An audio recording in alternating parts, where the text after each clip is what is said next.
ফারজানার সুমি মানুষ অসাধারণ। দুদিন যেতে না যেতেই আমরা দুজনে একদম ক্লোজ ফ্রেন্ডের মতো, একদম কেমিস্ট্রি আপনারা দেখবেন, স্ক্রিনে দেখবেন। দিন ধরে কাজ করছেন বলা যায়। কলকাতায় একটা সিনেমাতে অভিষেক হয়েছে আপনার পশ্চিমবঙ্গে, তারপরে এই যে আতর বিবির এই জার্নিটা, এতদিন পরে এই সিনেমায় কেন, সব মিলে একটু বলেন। মাঝখানে আরেকটা সিনেমা করেছিলাম সামিয়া জামান কি বলে ছেলেটি, এটা হচ্ছে চ্যানেল আইতে করেছিল আর কি। তো সিনেমাটার গল্পটা আমাকে হচ্ছে প্রথমে টানে। আমাকে লাউহা আসতে বললেন, একসাথে বসলাম, তারপর লাউহা সুন্দর করে গল্পটা বললেন। গল্পের প্রতিটি মোচড় এক একটা চমক লুকিয়ে আছে। এই জিনিসটা স্ক্রিপ্ট রাইটিং এ অসাধারণ একটা স্টোরি চলে এসছে আর কি, সেটাই আমাকে মুগ্ধ করে।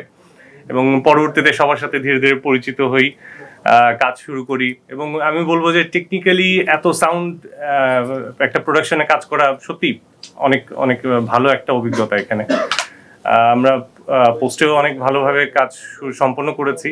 এখন বাকিটা দেখা যাক দর্শক কিভাবে নেয়, আমরা আশাবাদী। লোকেশনটা কেমন ছিল বা শুটিং এ কেমন আপনারা মজা করেছেন? লোকেশন আমাদের অনেক লোকেশন ছিল, এটা আমরা অনেক জায়গাতেই শুট করেছি।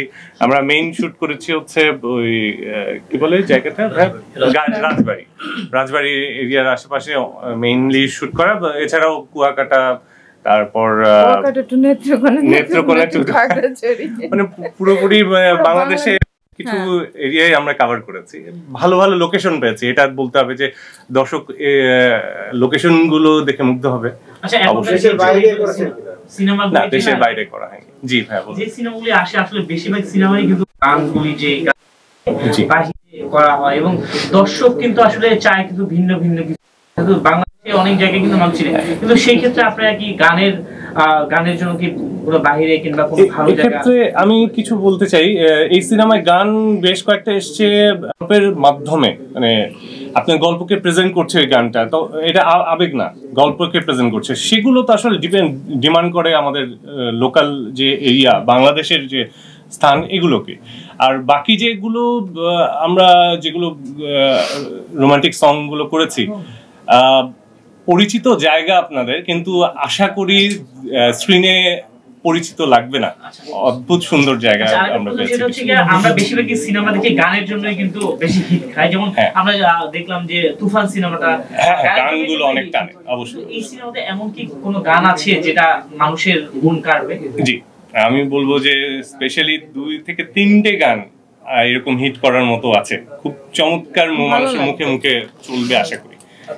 আচ্ছা, আপনার কাছে প্রশ্ন হচ্ছে যে এই ঈদে বিগ বাজেটের সিনেমা আসছে, আপনি কত প্রত্যাশা করেন যে আপনার অবস্থান থেকে আপনি পাবেন, এবং আপনার সিনেমা এত বড় বড় নায়ক সেলিব্রিটি থাকার পর আপনার সিনেমা কেন দেখবে? এটা হচ্ছে আপনার আসলে চাহিদাটা কি, এটা একটু যদি বলেন। আসলে লাউহা পরিষ্কারভাবে বলে দিয়েছেন জিনিসটা। আমি বলছি আমাদের গল্পের স্ট্রেংথটা অনেক বেশি, গল্পর গাঁথনিটা অনেক স্ট্রং। আমরা টেকনিক্যালি সাউন্ড গল্পটা আমরা এমনভাবে প্রেজেন্ট করেছি, আশা করি কারিগরি ত্রুটি আমরা কোনোভাবে মানে সবকিছু মেকআপ করে মানুষের কাছে প্রেজেন্ট করতে পারবো। এবং গল্পের যে বিল্ডিং, মানে যে জিনিসটার স্তরে স্তরে যে বিল্ড আপ, প্রত্যেক পরতে পরতে যে চমকগুলো আসবে, আমার মনে হয় দর্শক প্রচন্ড মজা পাবে এই জায়গাগুলো। এই পরতে পরতে এক একটা চমক আসছে দর্শকের সামনে, এবং দর্শক খুবই আনন্দ পাবে। রাইমা সেনের বিপরীতে করেছেন নায়ক হিসেবে, রাইমা সেনের অপোজিটে এখন ফারজানা সুমির সাথে কাজ করে কামব্যাক করছেন বিরতির পরে। হ্যাঁ, মাঝখানে বেশ কিছু সম্পর্কে রাইমা সেন থেকে ফারজানা সুমি। ফারজানা সুমি মানুষ অসাধারণ। ওর সাথে শুরুতে আমরা তো স্বাভাবিকভাবেই প্রথম পরিচয়, 2 দিন যেতে না যেতেই আমরা দুজনে একদম ক্লোজ ফ্রেন্ডের মতো। এখন আমরা যে কোনো সমস্যা হলে একে অপরের সাথে কথা বলি, আড্ডা দিই। এটা একদম কেমিস্ট্রি আপনারা দেখবেন, স্ক্রিনে দেখবেন, আশা করি ভালো লাগবে। আচ্ছা ভাই, আরেকটা প্রশ্ন, আপনি একটু টেকনিক্যাল সাইডেও ইনভলভ আছেন, আপনি ভিডিও এডিটিং করেন, প্রোডাকশনে কাজ করেন, তো এটা টেকনিক্যালি কতটা রিচ? যেহেতু মেকিং এর সময়টা আপনি দেখেছেন, আপনি যেহেতু মেকিং এর সাথে ইনভলভ আছেন, টেকনিক্যালি কতটা কারণ অনেক সময় হয় কি আমরা হলে গিয়ে যে এক্সপেকটেশন নিয়ে যাই আমাদের দেশে টেকনিক্যাল কারিগরি অনেক একটু বলবেন কি ছবির কালারিস্টও আচ্ছা আমি SRFTI Satyajit Ray film institute থেকে পোস্ট গ্রাজুয়েট করা, তো এখানে আমি কালারটা দেখছি, আমি এই আতর বিবি লাইনের অবশ্যই কালারিস্ট হিসেবেও আছি। আশা করি বলবো যে আপনারা দেখবেন জিনিসটা প্ল্যান ছিল অনেক জায়গায় করার, কি ফলাফল আসে আপনারা যে বিচার করবেন। এখানে যেহেতু টেকনিক্যালি আমি ইনভলভ আছি, আমি এই ক্ষেত্রে কোনো কমেন্ট না করি।